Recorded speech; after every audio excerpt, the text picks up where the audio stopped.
Dari hamparan gurun Arabia, bangkit sebuah kekuatan yang mengguncang dunia. Mereka menaklukkan timur dan barat, menyatukan 3 benua di bawah panji Islam. Dinasti Umayyah. Awal dari peradaban Islam yang membangun ilmu, seni, dan kekuasaan. Minyak. Sebuah masa di mana pedang dan pena berjalan berdampingan. Inilah kisah kejayaan yang membentuk wajah dunia Islam. Dinasti Umayyah.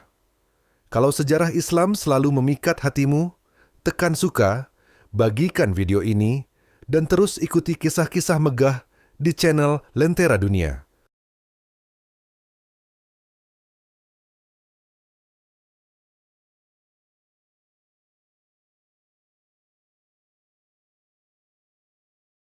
Setelah wafatnya Khalifah Ali bin Abi Thalib, dunia Islam berada di persimpangan besar. Perpecahan politik dan perbedaan pandangan mengguncang umat, meninggalkan luka yang dalam. Di tengah kekacauan itu, muncul sosok kuat bernama Muawiyah bin Abi Sufyan, gubernur Damaskus yang dikenal cerdas dan tegas. Ia memimpin dengan tangan besi, namun bijaksana, menata keamanan di wilayah Syam yang luas. Saat perselisihan dengan Ali mencapai puncak, pertempuran Siffin pun meletus, salah satu perang paling menentukan dalam sejarah Islam. Dari pertempuran itu, lahirlah babak baru. Kekuasaan berpindah ke tangan Bani Umayyah. Muawiyah mendirikan pemerintahan terpusat pertama dalam sejarah Islam dengan Damaskus sebagai ibu kota. Ia memadukan kekuatan politik Arab dengan administrasi Romawi dan Persia, melahirkan sistem pemerintahan modern pada zamannya. Kejayaan mulai tumbuh, bukan hanya dari pedang, tapi dari kecerdasan dalam mengatur negara. Dinasti Umayyah resmi berdiri pada tahun 660, 1 Masehi, menandai lahirnya kekhalifahan baru setelah masa Khulafaur Rasyidin. Dengan visi yang kuat, Muawiyah menyatukan bangsa-bangsa di bawah satu panji, mengawali era kejayaan Islam yang akan menggema selama berabad-abad.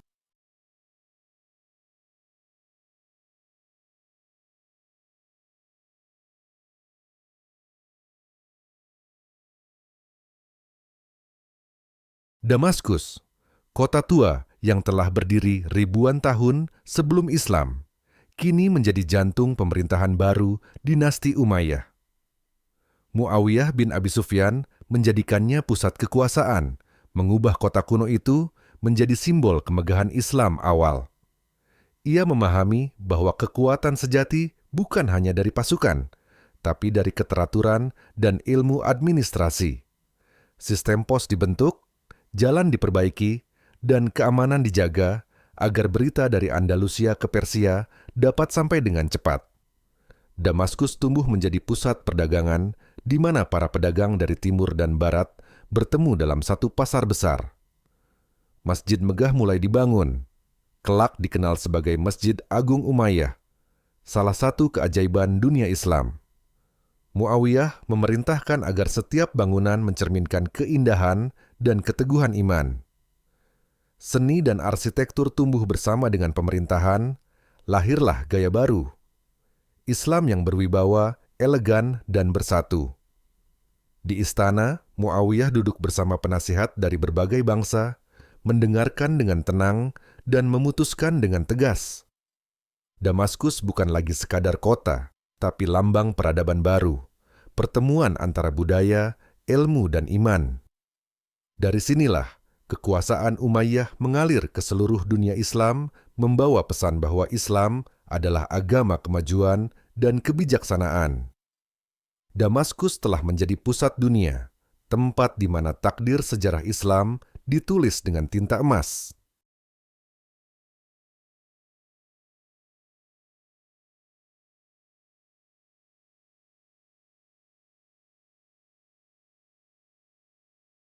Setelah Damaskus berdiri kokoh sebagai pusat pemerintahan, dinasti Umayyah menatap keluar, menembus batas gurun dan laut.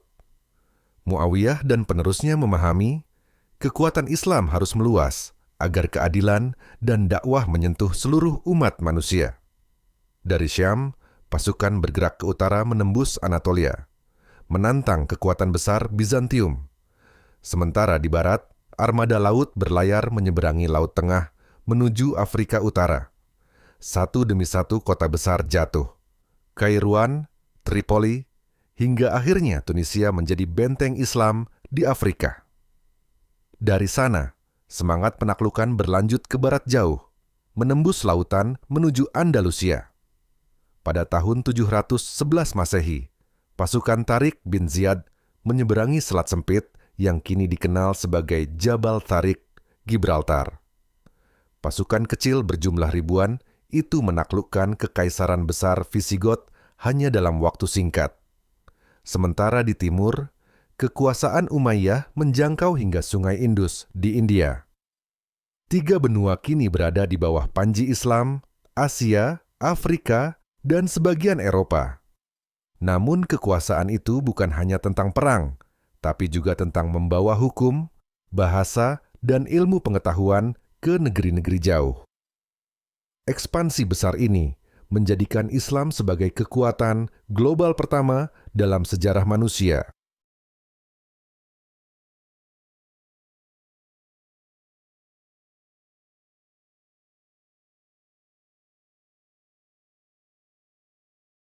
Setelah gelombang penaklukan mereda, dinasti Umayyah beralih membangun sesuatu yang lebih abadi daripada kemenangan, ilmu, dan keindahan. Kota Damaskus menjadi tempat bertemunya para pemikir dari Persia, Yunani, Mesir, dan India. Bahasa Arab menjadi bahasa ilmu, menggantikan bahasa Yunani dan Latin di dunia timur. Masjid-masjid dijadikan pusat belajar, tempat di mana agama dan ilmu berjalan berdampingan. Dari ilmu agama lahir tafsir, hadis, dan fikih. Dari rasa ingin tahu lahir astronomi, matematika, dan kedokteran. Sementara itu, seni arsitektur mencapai puncaknya dengan berdirinya Masjid Agung Umayyah, permata Damaskus yang memukau dunia.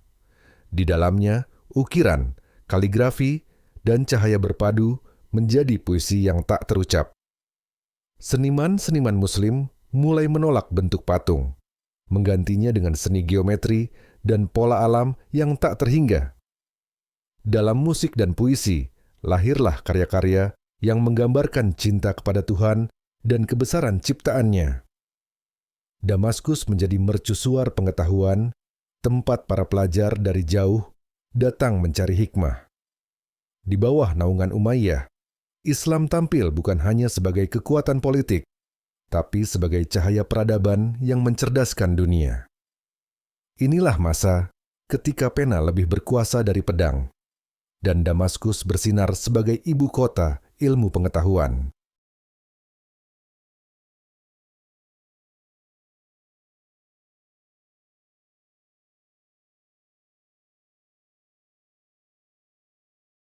Ketika batas kekuasaan Umayyah meluas dari Andalusia hingga India, kesejahteraan mulai mengalir ke seluruh penjuru negeri Islam. Kafilah dagang memenuhi jalan-jalan utama, membawa rempah, kain sutra, logam, dan ilmu pengetahuan. Damaskus, Kairouan, dan Basrah tumbuh menjadi kota kosmopolitan, di mana bahasa, budaya, dan keyakinan bertemu dalam harmoni. Pemerintah menetapkan pajak dengan adil, memastikan rakyat non-Muslim pun mendapat perlindungan dan hak yang sama di bawah hukum. Di desa-desa, pertanian berkembang pesat dengan sistem irigasi yang diperkenalkan dari Persia dan Romawi. Kehidupan rakyat penuh warna. Bazar dipenuhi tawa anak-anak, suara pedagang, dan aroma makanan dari dapur terbuka. Pendidikan menjadi hal penting. Setiap kota besar memiliki masjid yang juga berfungsi sebagai sekolah. Kesenian rakyat pun berkembang, dari kaligrafi, anyaman, hingga musik yang menghiasi perayaan keagamaan. Perempuan turut berperan dalam ekonomi dan pendidikan, terutama di keluarga-keluarga terpelajar. Keadilan sosial menjadi dasar kekuatan, di mana kemakmuran tidak hanya milik istana, tapi juga rakyat kecil. Damaskus benar-benar hidup. kota cahaya, ilmu, dan kesejahteraan yang membuat dunia menoleh dengan kagum. Inilah puncak kejayaan Umayyah. Ketika iman melahirkan kemakmuran, dan kemakmuran melahirkan peradaban.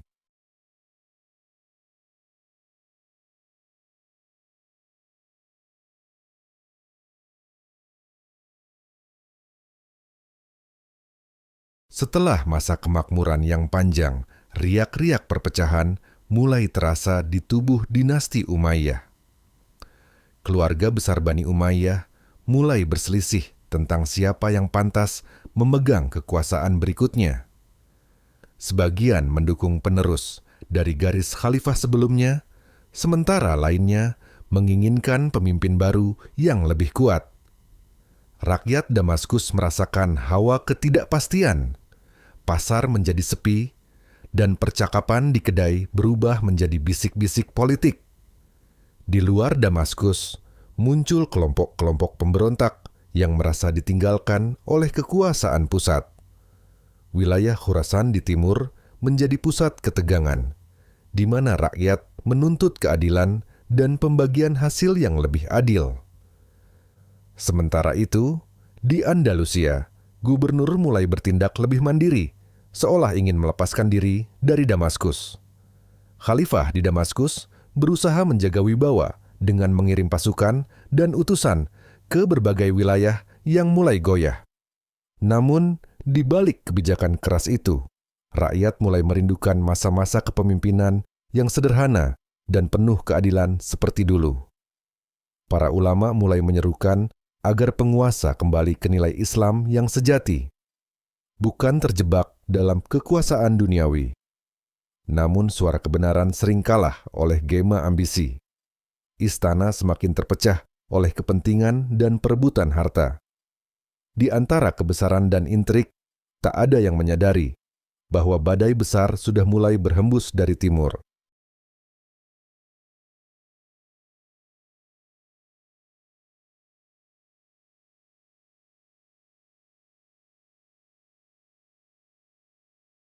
Di ufuk timur, dari tanah Khurasan yang dingin dan berdebu, muncul gerakan baru yang membawa panji berwarna hitam. Gerakan ini dipimpin oleh keturunan Bani Abbas, keluarga Nabi, yang merasa memiliki hak untuk memimpin umat. Rakyat yang kecewa dengan kesewenangan penguasa Umayyah mulai bergabung, membawa semangat perubahan dari desa ke desa. Seruan keadilan menggema di masjid-masjid Khurasan, di mana para khatib menyebut nama Abbasiyah dengan penuh semangat. Sementara itu, Damaskus tak menyadari badai besar yang tengah mendekat dari timur. Pasukan Umayyah sibuk menjaga kekuasaan di barat, sementara pasukan hitam mulai menaklukkan kota demi kota di timur. Nama Abu Muslim al-Khurasani mulai dikenal luas sebagai panglima karismatik yang memimpin pasukan Abbasiyah dengan strategi brilian. Setiap kemenangan mereka mengguncang legitimasi Umayyah, dan rakyat mulai berbisik, mungkin waktunya telah tiba. Khalifah Marwan II di Damaskus mencoba mengirim pasukan untuk menghentikan mereka, namun sudah terlambat. Gelombang perlawanan menyebar cepat, bagaikan bayang hitam yang menelan cahaya kejayaan Umayyah. Satu demi satu kota besar jatuh. Merv, Nishapur, lalu Kufah, semua menyatakan setia pada Abbasiyah. Bayangan hitam dari timur bukan sekadar pasukan. Ia adalah tanda berakhirnya satu zaman dan lahirnya zaman baru.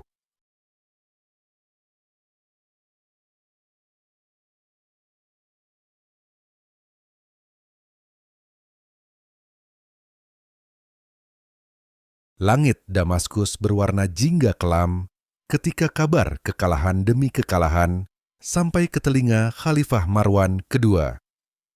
Pasukan Abbasiyah telah menaklukkan Irak dan bergerak cepat menuju Suriah. Di istana, suasana mencekam.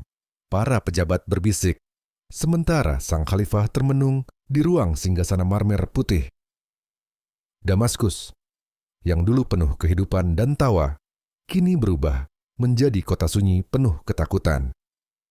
Suara pedang dan teriakan mulai terdengar dari luar tembok kota, tanda bahwa pasukan Abbasiyah telah tiba. Pertempuran berlangsung sengit di gerbang timur.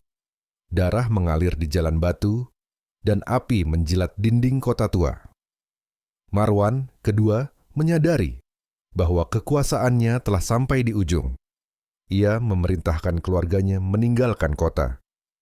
Sementara pasukan Abbasiyah memasuki Damaskus, rakyat hanya bisa menunduk dalam diam, tak lagi berani menyebut nama Umayyah.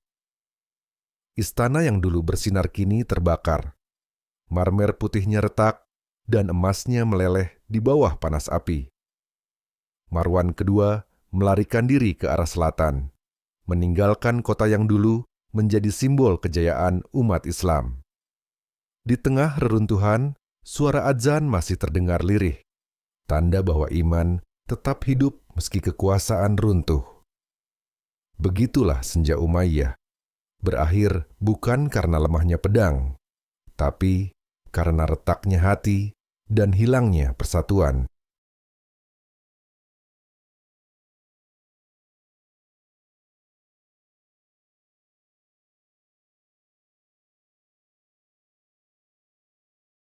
Ketika Damaskus jatuh dan dinasti Umayyah hancur, satu jiwa muda berhasil lolos dari maut, Abdurrahman bin Muawiyah.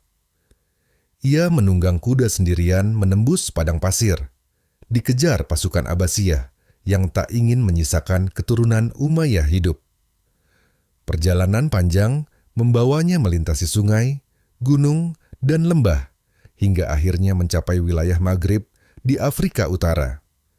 Di sana, ia berlindung di antara suku Berber yang ramah dan beriman, menyembunyikan identitasnya sebagai keturunan Umayyah. Namun di hatinya, bara kejayaan Damaskus belum padam. Ia ingin menyalakan kembali cahaya Islam yang pernah menerangi dunia. Kabar tentang kekacauan di Andalusia, wilayah Islam di barat yang mulai terpecah, sampai ke telinganya. Ia pun berlayar menyeberangi Selat Gibraltar dengan keyakinan dan harapan baru. Ketika kakinya menginjak tanah Andalusia, sejarah kembali berdenyut. Dengan kecerdikan dan wibawa, ia berhasil mengumpulkan dukungan dari para pemimpin lokal dan rakyat Andalusia. Pasukan Abbasiyah di barat dikalahkan dan bendera Umayyah kembali berkibar, kali ini di tanah Eropa. Cordoba dijadikan ibu kota baru. Dari puing kejayaan lama, lahirlah kekhalifahan baru yang memadukan Islam, ilmu, dan seni. Dinasti Umayyah di Andalusia menjadi bukti bahwa meski tubuh bisa jatuh, semangat peradaban tak pernah mati.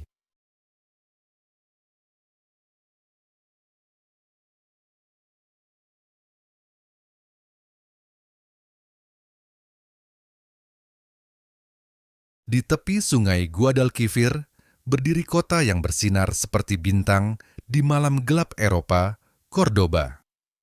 Dari kota inilah, Abdurrahman In membangun kembali kejayaan Umayyah dengan ilmu, keadilan, dan visi besar. Cordoba menjadi pusat ilmu pengetahuan, tempat para ilmuwan, penyair, dan filsuf berkumpul dari berbagai bangsa. Masjid Agung Cordoba dibangun, keajaiban arsitektur yang memadukan seni Islam, Romawi, dan Gotik. Suara azan dan lonceng gereja terdengar berdampingan, melambangkan harmoni yang jarang terjadi di dunia masa itu. Pendidikan terbuka untuk semua. Anak-anak belajar membaca, menulis, dan memahami alam semesta. Dari Cordoba, ilmu kedokteran, matematika, dan astronomi menyebar ke seluruh Eropa. Malam-malam Cordoba diterangi lentera minyak. Para penyair membacakan karya di taman-taman istana. Rakyat hidup dalam kedamaian, perdagangan makmur, dan seni tumbuh di setiap sudut kota. Cordoba menjadi simbol kejayaan Islam yang membawa cahaya di tengah abad kegelapan Eropa. Di sini, kejayaan tidak diukur dari kekuasaan, melainkan dari ilmu, kebijaksanaan, dan keindahan yang mendamaikan. Dan dari Cordoba, sinar Islam menyebar ke seluruh Eropa, bukan dengan pedang, tapi dengan pena dan cahaya ilmu.